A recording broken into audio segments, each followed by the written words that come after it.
Organic তেল বা হাতে বানানোর তেল, এই তেলটার এখন অনেক চাহিদা। সবাই আপনারা বিভিন্ন পেজ থেকে বা বিভিন্ন জায়গা থেকে এই তেলটা কিনে থাকেন এবং দামও থাকে অনেক উচ্চ মাত্রায়। এই অর্গানিক তেলটা আপনার চুলের বা মাথার অনেক উপকার আসবে। আপনার চুল পড়া বন্ধ করবে, চুল লম্বা হবে এবং চুল ঘন করবে। আপনি বাহির থেকে যখন অর্গানিক তেল কিনেন তারা সবকিছু একদম প্রাকৃতিক ন্যাচারাল দেয় কিনা আপনি সেটা নিশ্চিত না।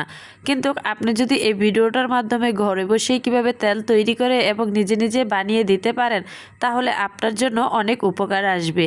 তাই এই ভিডিওটি দেখে যদি আপনার ভালো লাগে থাকে অবশ্যই আমার চ্যানেলটা সাবস্ক্রাইব করবেন এবং একটা লাইক দিয়ে যাবেন। এখানে আমি আমার নিজের অ্যালোভেরা গাছ থেকে ডাল কেটে নিয়ে আসছি, এনে সুন্দর করে ধুয়ে এটাতে একটা হলুদ একটা কষ বাইর হয়, ওইটাকে আমি ফেলে দিব। তারপর 2টা রসুন এবং 2টা পেঁয়াজ কেটে নিব। এমন করে আমি সবগুলাই এখানে কেটে নিয়েছি। আমি এখন বলে দিব এখানে কি কি উপাদান আমি নিয়েছি। আপনারাও এভাবে ঘরে বসে সুন্দর করে নিজেরাই তেল বানিয়ে নিতে পারেন। বারবার আমি বলে দিচ্ছি আপনারা নিজেরাই ঘরে সুন্দর করে তেল বানিয়ে নেবেন, আর পেজ থেকে বা কোথাও দোকান থেকে আপনারা নিয়ে প্রতারিত হবেন না। যদি কোনো এমন পেজ থাকে আপনার ট্রাস্ট বা বিশ্বাস করার মতো এমন কোনো পেজ, সেই পেজ থেকে নিতে পারেন। আপনারা রিভিউ দেখে সবসময় চুল জিনিসটা অনেক সেন্সিটিভ, তাই আপনারা সবসময় যে পেজ থেকেই নেন বা যেখান থেকেই নেন সেখানে রিভিউ দেখে তারপরে আপনারা নিয়ে নেবেন।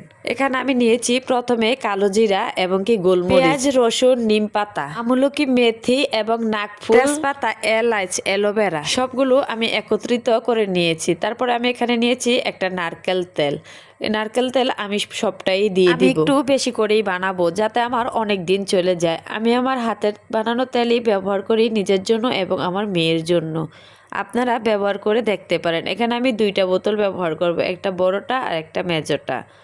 এখানে আমি আরও ব্যবহার করব সরষার তেল ব্যবহার করলে একটু বড় পাত্রে ব্যবহার করুন, নয়তো ফুলে আপনার তেল পড়ে যেতে পারে, তাই একটু বড় পাত্র ব্যবহার করবেন। তারপর আমি ব্যবহার করেছি এখানে অলিভ অয়েল। অলিভ অয়েল চুলের জন্য অনেক উপকারী। আপনারা অলিভ অয়েল তেলটা দিয়ে চাবেন, অলিভ অয়েল নয়তো কাস্টার অয়েল, এই 2টার একটা তেল দিবেন। কাস্টার অয়েল তেলটাও ভালো, অলিভ অয়েল তেলটাও ভালো। তারপর সবগুলোকে নিয়ে একটু তেলটাকে একটু গরম করে নেবেন। গরম করে নেওয়ার পর এই সবগুলো এই পাত্রতে ঢেলে দিবেন। আমার পাত্রটা একটু ছোট হয়ে গেছে, আমি এরপর এটাকে চেঞ্জ করে দিব পাত্রটা। আমি আস্তে আস্তে গরম হওয়ার পর সবগুলোই এখন দিয়ে দিব উপকরণগুলো।